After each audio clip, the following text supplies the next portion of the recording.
नमस्कार 30 minutes GS में आपका एक बार फिर से स्वागत है। बायोलॉजी पार्ट 2 एक्सपेक्टेड क्वेश्चंस के यहाँ पर कंप्लीट करते हैं। इसके बाद कल से आपका इकोनॉमिक्स कंप्लीट करेंगे।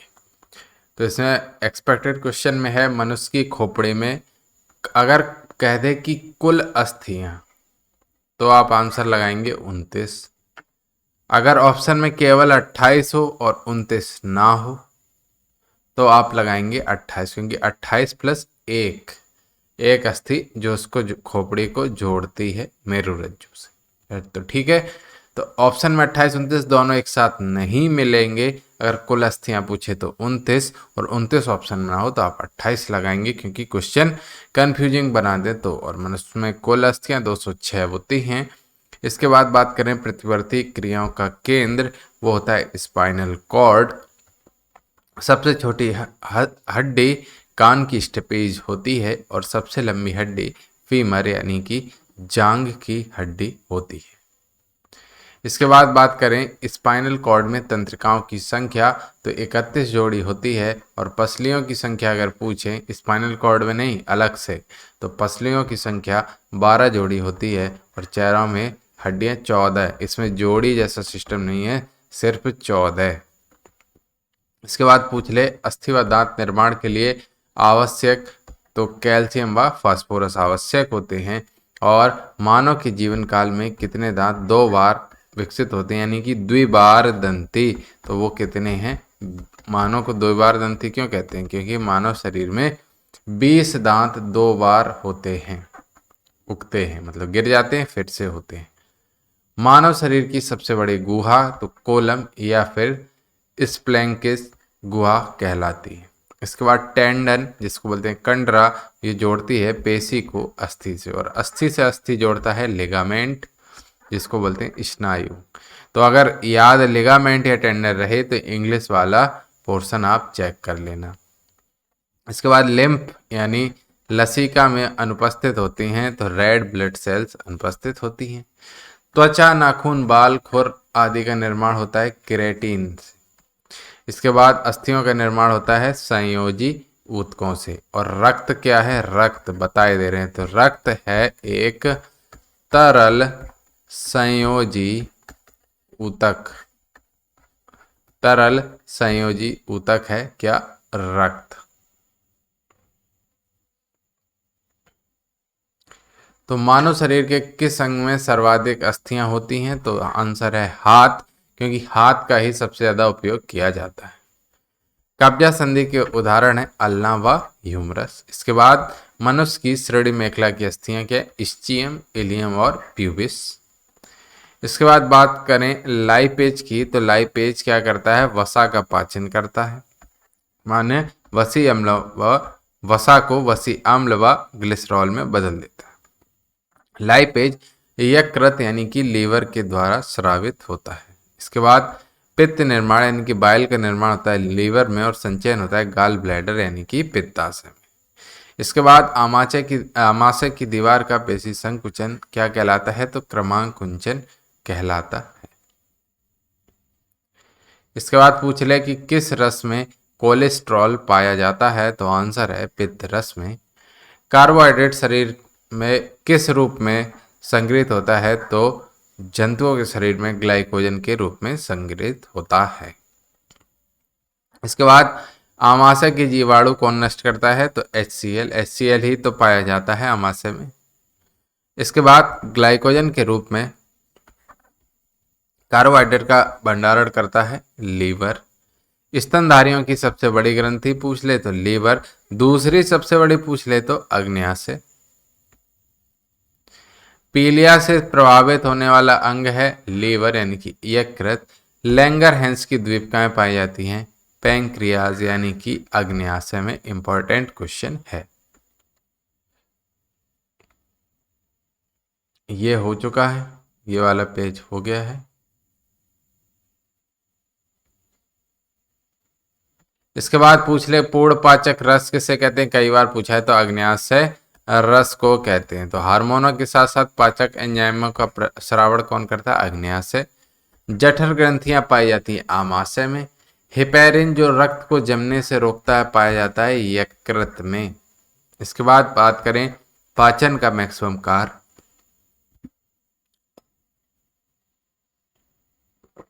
कहाँ संपन्न होता है, तो मनुष्य की छोटी आंत में, यानी कि रक्त को छानना, यानी कि रक्त से यूरिया पृथक क्या कौन करता है, वृक्क।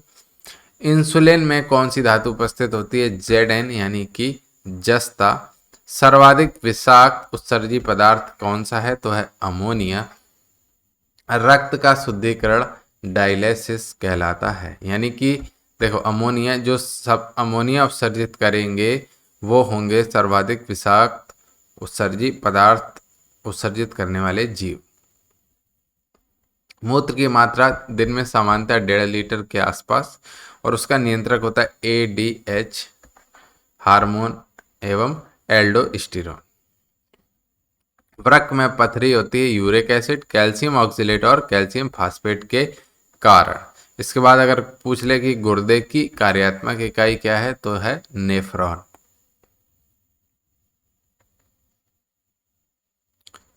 इसके बाद उत्सर्जी अंगों की बात पूछे तो ऐसे पूछेगा, ये नहीं पूछेगा उत्सर्जी अंग हैं, ये पूछेगा कि उत्सर्जी अंग नहीं है। तो सबसे पहले देख लो वृक्क, यानी कि किडनी उत्सर्जी अंग है, हाँ, ये यूरिया आदि का उत्सर्जन करती है। फेफड़े, हाँ, क्यों, अमोनिया को यूरिया में बदलते हैं। यकृत नाइट्रोजनी पदार्थों का उत्सर्जन करता है, और आंत कैल्शियम व धातु की जरूरत से ज्यादा मात्रा होगी उसका उत्सर्जन करेगी आंत। वृक्क, फेफड़े, यकृत, आंत, ये सब उत्सर्जी अंग हैं। गठिया रोग यूरिक एसिड की बढ़ते हुए मात्रा के कारण होता है। इसके बाद बात करें प्रतिवर्ती क्रियाओं के नियंत्रण केंद्र की, तो मेड्यूला ऑब्लांगेटा होता है। प्रतिवर्ती क्रियाओं की खोज करी मार्शल हॉल ने। सामान्य मस्तिष्क का भार 1.36 किलोग्राम। प्रतिवर्ती क्रियाओं का नियंत्रण व समन्वय मेरुरज्जु के द्वारा। सेरिब्रल पाल्सी मस्तिष्क संबंधी विकार हैं, सामान्यतः बाल्यावस्था में होते हैं। इसके बाद डिसलेक्सिया भी मस्तिष्क संबंधी विकार है। ऑक्सीजन की सर्वाधिक आवश्यकता शरीर के किस अंग को होगी, तो मस्तिष्क को सबसे ज्यादा होती, दिमाग चलता है। अल्जाइमर मस्तिष्क संबंधी विकार है। मानव शरीर में भूख तथा तृप्ति मस्तिष्क के किस भाग के द्वारा, तो हाइपोथैलेमस के द्वारा ये संदेश जाता है। मांसपेशियों में आवेग संरक्षण के लिए आवश्यक है Na, यानी कि सोडियम। मनुष्य मस्तिष्क के भाग सेरिब्रम, सेरिबेलम और ब्रेनस्टेम। सेरिब्रम यानी कि प्रमस्तिष्क सबसे बड़ा भाग है मस्तिष्क का। सेरिबेलम यानी मध्य मस्तिष्क सबसे छोटा भाग। इसके बाद बात करें वृद्धि, स्मृति और तर्क का केंद्र, जो सेरिब्रम। दो तंत्रिका कोशिकाओं का मिलन क्या कहलाता है, सिनेप्स।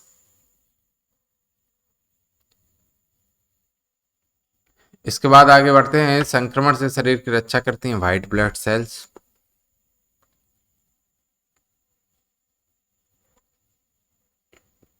लाल रक्त कणिकाएं नष्ट होती हैं प्लीहा यानी कि स्प्लीन में। मनुष्य का औसत रक्तदाब 120/80 mmHg, यानी कि प्लाज्मा में एंटीबॉडी किसके कारण बनती है, लिम्फोसाइट के कारण। गोल्डन आवर किसे कहा जाता है, हार्ट अटैक के बाद का पहला घंटा। इसमें मरीज के बचने की संभावना ज्यादा रहती है। इसके बाद ल्यूकेमिया या रक्त कैंसर WBC की अधिकता से हो जाता है। शुगर लेवल कंट्रोल करता है इंसुलिन। रेड ब्लड सेल बनते हैं बोन मैरो यानी कि अस्थि मज्जा में, और हृदय की धड़कन नियंत्रित करने के लिए आवश्यक होता है सोडियम। इसके बाद बात करें रक्तदाब का नियंत्रण, तो एड्रिनल यानी कि अधिवृक्क ग्रंथि करती है। ऊंचाई जाने पर RBC की संख्या बढ़ जाती।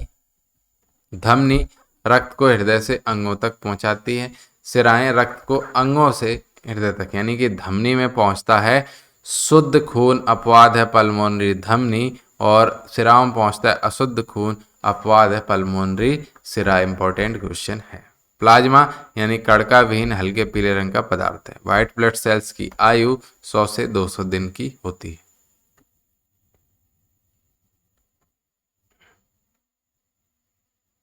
इसके बाद आगे बात करें, सर्वदाता O है, सर्वग्राही AB है। स्वस्थ मनुष्य में प्लेटलेट्स 2 लाख से अधिक होनी चाहिए। रक्त में ग्लूकोज की मात्रा की वृद्धि को क्या कहते हैं? हाइपरग्लाइसीमिया। दुग्ध निष्कासन हार्मोन ऑक्सीटोसिन होता है प्लस प्रोलैक्टिन होता है। माँ शिशु जब वात्सल्य यानी कि एक दूसरे के प्रति प्रेम और वात्सल्य का प्रदर्शन करते हैं तो कौन सा हार्मोन निकलता है? ऑक्सीटोसिन। इसलिए इसमें इंजेक्शन जो लगाते हैं ना जानवरों को, तो वो भी ऑक्सीटोसिन का ही लगाते हैं दुग्ध निकालने के लिए। इसके बाद कैल्शियम और फास्फेट की मात्रा नियंत्रित करता है पैराथायराइड ग्लैंड। इंसुलिन हार्मोन निकलता है अग्न्याशय से।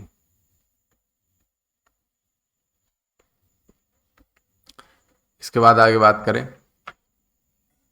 थायराइड ग्रंथि को थायरॉक्सिन स्रावित करने के लिए उत्तेजित करने वाला अंतःस्रावी हार्मोन है टीएसएच यानी कि थायराइड स्टिमुलेटिंग हार्मोन। ओडो ओडो और लड़ो हार्मोन है एड्रिनेलिन। अंतःस्रावी ग्रंथियां वाहिनी विहीन यानी कि नशा नहीं पाई जाती। डायबिटीज इंसुलिन हार्मोन की कमी से हो जाता है। इसके बाद बात करें वृद्धि हार्मोन का रिसाव पीयूष ग्रंथि से। मानव शरीर सबसे छोटी अंतःस्रावी ग्रंथि भी पीयूष ग्रंथि। मास्टर ग्रंथि पीयूष ग्रंथि को मस्तिष्क में पाई जाती है। हाशीमोटो रोग, शरीर स्वतः थायराइड ग्रंथि को नष्ट कर दे तो उसे क्या कहते हैं? हाशीमोटो रोग।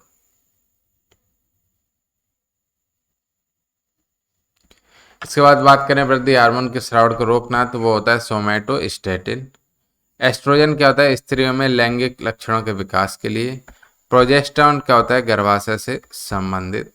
तो एस्ट्रोजन और प्रोजेस्टेरॉन स्त्री हार्मोन है। टेस्टोस्टेरोन पुरुष हार्मोन है, पुरुष के द्वितीय लैंगिक लक्षण के विकास के लिए। इसके बाद काउपर ग्रंथियां, स्तनियों में नर जननांगों की सहायक ग्रंथियां पाई जाती हैं। शरीर का तापमान निर्धारण कौन करता है? थायराइड। और त्वचा को रंग देने वाला वर्णक मेलानिन, मैला कर देता है ना, तो मेलानिन। मानव शरीर की सबसे बड़ी अंतःस्रावी ग्रंथि थायराइड है। गर्भ निरोधक दवाइयों में हार्मोन होता है एस्ट्रोजन। अंतः बाह्यस्रावी दोनों प्रकार की ग्रंथि अग्न्याशय या मिश्रित ग्रंथि का उदाहरण पैरोटिड ग्रंथि पाई जाती है कान के नीचे। वैसोप्रेसिन हार्मोन की कमी से रोग डाययूरेसिस। इसके बाद मिलान करें, अग्न्याशय में हार्मोन बनता है ग्लूकेगॉन। पीयूष ग्रंथि थायराइड उद्दीपक हार्मोन निकालती है। अधिवृक्क से कॉर्टिसोल और वृक्क से विटामिन डी के संबंधित है। इसके बाद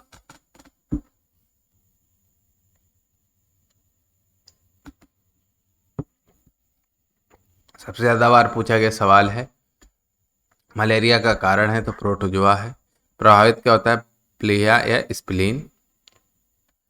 हीमोफिलिया में क्या होता है? रक्त का स्कंदन यानी कि जमता नहीं है। ट्यूमर की पहचान आर्सेनिक 74 के द्वारा की जाती है। साक टीका, देखो पोलियो होता है साक वायरस से, तो साक टीका लगेगा। पॉलिश चावल खाने से बेरी रोग हो जाता है। एमआरआई का फुल फॉर्म होता है magnetic resonance imaging. Zika virus का वाहक होता है एडिस।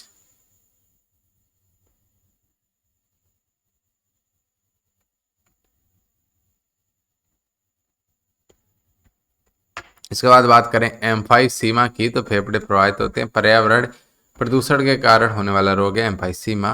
पेयजल में नाइट्रेट की अधिक मात्रा से ब्लू बेबी सिंड्रोम हो जाता है। लिंग सहलग्न रोग है हीमोफीलिया, यानी कि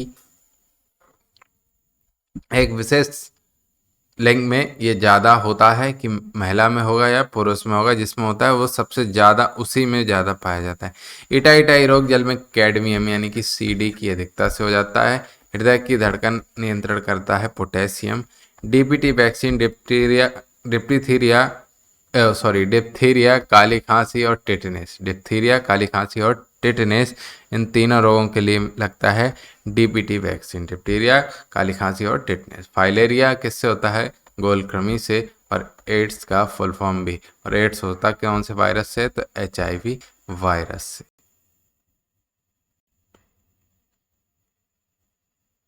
इसके बाद बात करें तो एलिसा परीक्षण होता है एड्स के टेस्ट के लिए।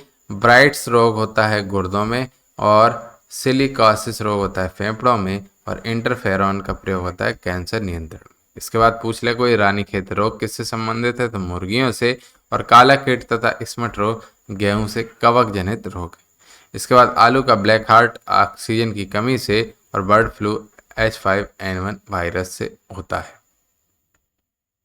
इसके बाद बात करें विषाणु जनित रोग की, तो छोटी माता होती है वेरिसेला वायरस से और चेचक होता है वेरिओला वायरस से, इन्फ्लुएंजा मिक्सो वायरस से, गल्स हुआ मप्स वायरस से। इसके अलावा वायरस से होने वाले रोग हैं खसरा, मार्विले virus, polio, rabies, AIDS, herpes, hepatitis आदि। इसके बाद एक एडिशनल पॉइंट कि बी सेल्स जो हैं, या कई भी जगह बीटा सेल्स भी कहते हैं, बी सेल कोशिका के बाहर के आक्रमणकारियों को नष्ट करती है, जबकि टी सेल संक्रमित कोशिकाओं को ही नष्ट कर देती है। तो ये होता है आपकी बायोलॉजी कंप्लीट। इसके लिए ऑल द बेस्ट। कल आपका आ जाएगा इकोनॉमिक्स, इसके बाद कल यानी कि 10 को इकोनॉमिक्स आ जाएगा और 11 को ज्योग्राफी और 12 को 11 को ज्योग्राफी आ जाएगा और 12 को आपके हिस्ट्री आ जाएगा। 13-14 करंट अफेयर्स दे देंगे, बस खत्म। तो चलिए, बहुत बहुत धन्यवाद।